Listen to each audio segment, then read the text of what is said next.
स्वागत है दोस्तों आपका हमारे चैनल अनसुनी अनुराधा के सुने अनसुने किस्सों में।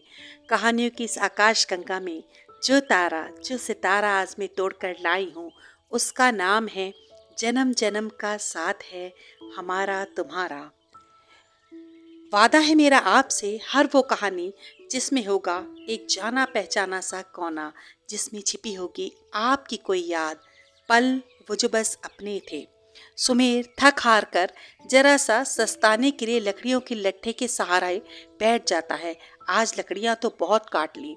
सामने लगे ढेर को देखकर सोच रहा था कि अभी कंधे से कपड़ा उतारा ही था, खींचा ही था और अपने माथे का पसीना पोंछने लगा।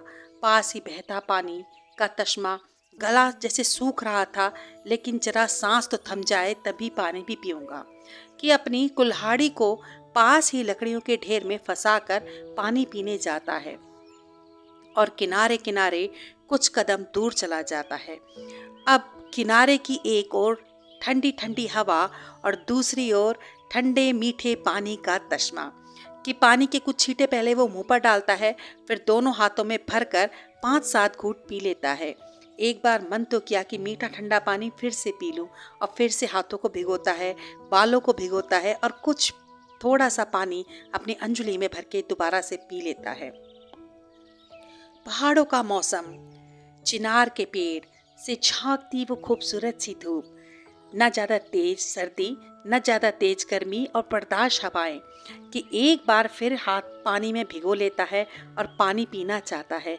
ना चाहते हुए भी नजर हर बार हर रोज की तरह सामने वाले उस पुल पर चली जाती है, जो पिछले 5 साल से यूं ही टूटा पड़ा था। आज भी टूटे हिस्से उन टूटी यादों की तरह इधर उधर बिखरे पड़े थे और नजर वहीं जाकर थम जाती है। उम्र का एक हिस्सा गुजरा था इस पुल से निकलते हुए। इन जाने अनजाने रास्तों पर माँ बीमार जैसे रहती थी। बाबा का कोई काम ऐसा लगा हुआ नहीं था, सुलझा हुआ नहीं था कि जहाँ काम मिल गया काम कर लिया, बस मजदूरी मिल जानी चाहिए। कि खींच तान कर अपना काम चल ही जाता था। और गांव के सरकारी स्कूल से 10वीं तक की सुमेर ने पढ़ाई भी करी थी। आगे पढ़ने की तो बहुत इच्छा थी, पर पैसे ना होने के कारण और बाबा से कुछ कहने की जैसे हिम्मत भी नहीं हुई। बाबा के लिए तो 10वीं की परीक्षा कर लेना ही बहुत बड़ी बात थी। कि जो भी टूरिस्ट आता था उसका सामान उठाते थे, बताते थे बड़े फक्र के साथ, 10वीं है मेरा बेटा, 10वीं पास है। शहरों में 10वीं की क्या कीमत होती है। खैर चलिए छोड़िए। माँ बीमार रहती थी, कर्ज लेकर एक पक्का कमरा और एक रसोई बना दी थी। माँ और बाबा एक दूसरे को बहुत प्यार करते थे और बाबा माँ का बहुत ख्याल रखते थे। हर बात जो भी माँ को अपनी मनवानी होती थी, पहले वो बाबा से कहती थी और बाबा हमेशा की तरह पहले मना करते थे। लेकिन जब माँ जिद करती, बार बार अपनी बात को दोहराती, कभी माँ हंसती कभी जिद करती, बाबा को ये माँ का अंदाज बहुत प्यारा लगता था। बस एक कमरे की पक्की छत, एक रसोई और दवाइयाँ, यही छोटा सा घर था हमारा। इन सब के लिए बाबा ने बड़े होटल वाले चाचा से कुछ उधार तो ले लिया था, लेकिन वो कर्ज था ना, उतर ही नहीं पा रहा था। हम तीनों के लिए एक छोटी सी बस यही दुनिया थी कि एक पक्का कमरा था हमारा। माँ को पसंद था उस बड़ी सी खिड़की के पास बैठना, बस वहीं से दूर तक फैला वो स्वर्ग जैसा नज़ारा देखा करती थी और वहीं से हमारे घर में खुशियाँ आया करती थी। माँ की वो पक्की वाली रसोई, कभी कभी व्रत त्योहार पर या किसी खास मौके पर माँ वो सिंघाड़ी का जो हलवा बनाती थी, बहुत टेस्टी, बहुत ही स्वादिष्ट हुआ करता था और हम तीनों खूब चटकारे ले लेकर उस हलवे को खाते थे। अपना सपना तो आगे बढ़ने का था, आगे पढ़ने का था, लेकिन मैंने अभी से एक तरफ रख दिया था और बाबा के साथ निकल गया आज काम ढूंढने के लिए। कि बड़े होटल वाले चाचा ने एक दिन मुझे बुलाया और कहा कि तू 10वीं पास है, मेरी आमदनी का हिसाब रख लिया कर, संभाल सकता है ना, अच्छे से संभाल लियो, 12,000 रुपये महीना दूंगा। कि खुशी का ठिकाना नहीं था, मुंह से हाँ ही नहीं निकली।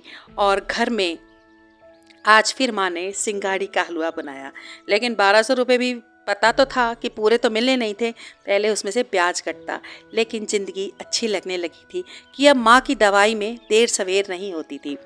आज सुबह बड़ी ही खूबसूरत चमकीली सी धूप थी, फूलों का गहरा रंग, रात को पड़ी उन पर ओस की बूंदें, मन कर रहा था एक दो चबा भी लूं। होटल पहुंचा तो चाचा का रोज वाला डायलॉग, टाइम से आया कर सुमेर, रोज लेट हो जाता है। और मेरा हमेशा वही जवाब सर झुकाकर, जी चाचा जी, कल से ध्यान रखूंगा, कल से जरूर समय पर आया करूंगा। कि जैसे चाचा जी ने मुझे बुलाया और कहा, इधर आओ, इधर सुनो सुमेर, जैसे कोई जिम्मेदारी सी देना चाहते थे। होटल का जरा ध्यान रखना, हो सकता है कुछ दिनों तक मेरा आने जाने का कुछ ऐसा ही टाइम रहे, हो सकता है मैं आऊँ ना आऊँ, लेकिन तू जरा ध्यान रखना, तुझे ही बता रहा हूँ, किसी और को नहीं बताया। जी जी चाचा जी, बिल्कुल। और एक दंदनाती हुई चीख, चीखती हुई चीख चाचा जी के ऊपर, बाबा अभी तक आप यहीं खड़े हो? हाँ, आपको अब टाइम का बिल्कुल ख्याल नहीं है? इतनी दूर से मैं आई हूँ और आप अपने होटल के ही काम में बिजी हो हैं? चलना भी तो है। अरे अरे बेटा बेटा, रागनी सुनो, अरे मैं घर ही आ रहा था बेटा, बस इन्हें समझाने के लिए, थोड़ी देर के लिए, 5 मिनट के लिए ही तो आया था यहाँ पर। कि चाचा जी दौड़ते दौड़ते उस चीख के पीछे दौड़ रहे थे। उनकी बेटी आई हुई थी दिल्ली से, जो बड़े एक कॉलेज में दिल्ली में पढ़ा करती थी। और चाचा जी को आज मैंने पहली बार ऐसे भागते हुए देखा था जैसे उनकी चीख सुनकर हम भागते थे और चाचा जी के जैसे भारी शरीर में पहिए लग गए थे। अब होटल के सभी लोग उन्हें देखकर हंस रहे थे। अब होटल पर आए दिन उसका ऑर्डर आता रहता था। उनकी बेटी रागनी का अपने पसंद का खाना बनवाती थी, ऑर्डर करती थी, और चाचा जी सबका ऑर्डर रोककर पहले अपनी बेटी के पसंद का खाना घर भिजवाया करते थे। मुझे बाइक की चाबी दे दिया करते थे और अब मैं उनके घर पर डिलीवरी बॉय का काम कर रहा था। बस जल्दी जा सुमेर, जल्दी जा, तू किसी तरह से जल्दी जा, पहुंच घर पर, रागनी भूखी है, उसे खाना देना है।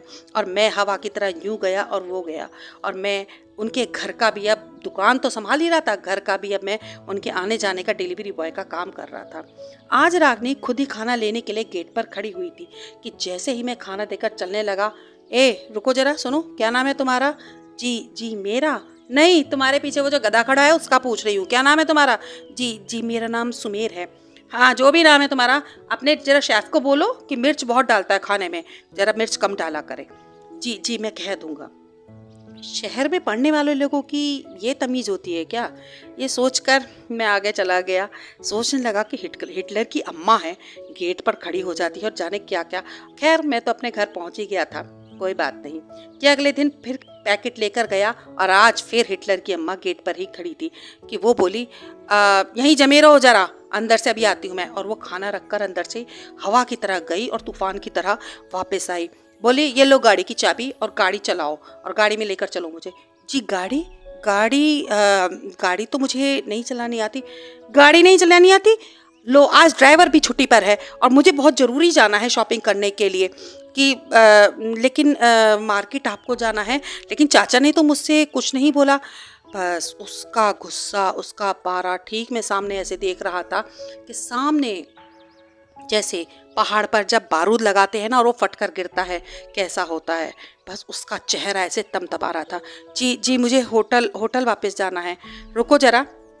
और उसने अपने पापा को फ़ोन मिलाया और पता नहीं अनशंट क्या ज़ोर ज़ोर से बोला। ना तो चाचा का फ़ोन मेरे पास आया और ना लौटकर रागनी के पास आया।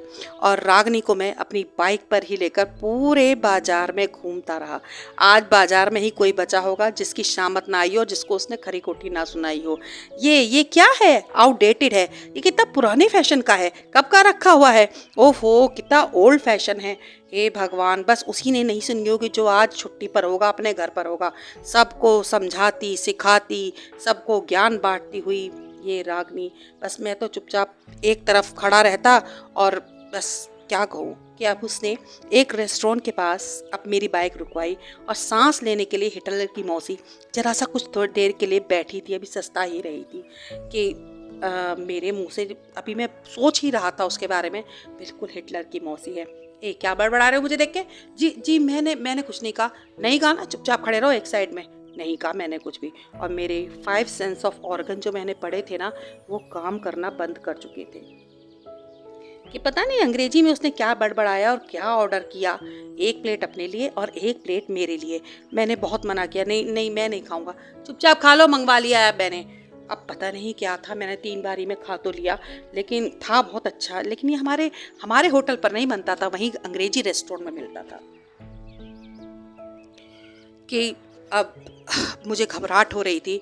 ये रोज़ रोज़ का सिलसिला बन गया था। लेकिन हाँ, कहीं ना कहीं हिसाब किताब से अच्छा ये काम अब मुझे लग रहा था कि मुझे वो रोज़ रोज़ नए नए रास्ते पूछती और मैं बताता कि मैं, और मुझे याद दिलाती कि तुम यहीं के रहने वाले हो ना, आज उस रास्ते से लेकर चलो, आज इस रास्ते से लेकर चलो। और मैं उसको बिठाकर पूरे बाजार में घुमाता। ये पहाड़ी एरिया मैंने ही उसको दिखाया था। आज यूं ही पता नहीं क्या हुआ उसे, और यूं बोल पड़ी कि वहाँ क्यों खड़े हो, मेरे पास आओ, यहाँ बैठो। कि आज मैंने उसे पहली बार ध्यान से देखा था। बर्फ जैसा रंग, आंखें जैसे चिनार के पत्तों से किनारी, हल्के सुनहरे बाल बार बार उसकी आंखों पर आ रहे थे।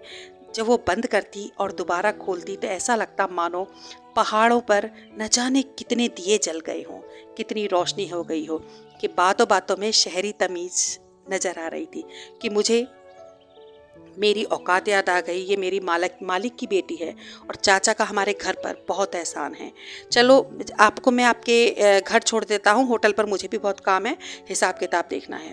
अनबने मन से ही सही वो मेरे पीछे आज बैठ गई थी, और इतने दिनों में पहली बार उसने बाइक पर बैठकर मेरे कंधे पर अपना हाथ जो रखा था कि जोर से ब्रेक लग गई। और बस मैंने उल्टा सीधा क्या देखा, रास्ता देखा ना देखा, उसे ठीक ठाक उसे उसके घर छोड़ दिया।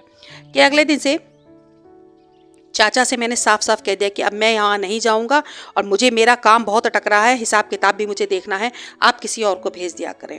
2 दिन से मन नहीं लग रहा था काम में। कि आज राजू अपना फ़ोन लेकर आता है और अरे सुमेर सुमेर, तुम्हारे लिए रागनी मेम साहब का फ़ोन है। रागनी मेम साहब का फ़ोन है? हाँ, तुझसे बात करना चाहती हैं। मुझे तो फ़ोन पर बात भी नहीं करनी आती थी। कि बस मैं हेलो हेलो जोर जोर से बोला जा रहा था कि दूसरी ओर से एक ठंडी हवा का झोंका सा आया। मुझे सुन रहे हो सुमेर? सुमेर, मुझे सुन रहे हो? आवाज़ आ रही है? हेलो सुमेर? हाँ जी, हाँ जी, हाँ रागनी मेम साहब, हाँ सुन रहा हूँ, मैं अच्छे से सुन रहा हूँ आपको मैं। अच्छा, बाबा को मैंने बोल दिया है कि मैंने वो जो उस दिन शॉल ली थी ना, वो पता नहीं किस शॉप, मुझे लग रहा है वो उसी शॉप पर रह गई। आज मुझे दोबारा जाना पड़ेगा। तुम बाइक लेकर जल्दी आओ और मेरे को वो शॉल लेने जाना है। मैं हवा से बात करता हुआ अगले ही पल रागनी के घर के बाहर खड़ा था। मेरा गला सूख रहा था, लेकिन मुझे ये याद नहीं था कि पानी भी पीना है। आज रागनी रास्ते बता रही थी और हम बस्ती से दूर, बस थोड़ा और दूर और दूर और दूर, और कोशिश करते तो आसमान तक हमारे हाथ आज पहुंच जाते। न जाने रागनी क्या बोल रही थी, न जाने मैं क्या बोल रहा था। हम दोनों थे तो चुप, लेकिन कुछ बातें हो रही थी, कुछ शब्द सुनाई दे रहे थे। सुमेर, 5 दिन बाद मुझे जाना है।